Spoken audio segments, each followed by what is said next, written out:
Oh, thank you so much, Mr. Carsten, for joining us today, this evening. So we all know that now Malaysia is a key player in the ASEAN region. We are opening up so many rooms for collaboration and opportunities.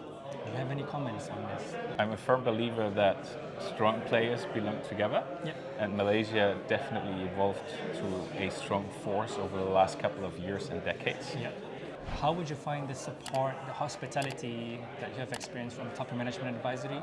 How have we accommodate you, and especially led by Peter Nisbaum and Bernard Schut? We were treated like in all rules of hospitality, which I appreciate a lot. It was fantastic, end to end. A great mixture and a great achievement of all of you, and we're thankful for that. My last question is, would you recommend joining if there's any future delegations coming in Malaysia that you want to join, or would you recommend other companies in Europe to join?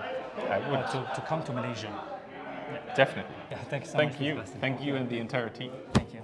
Thanks.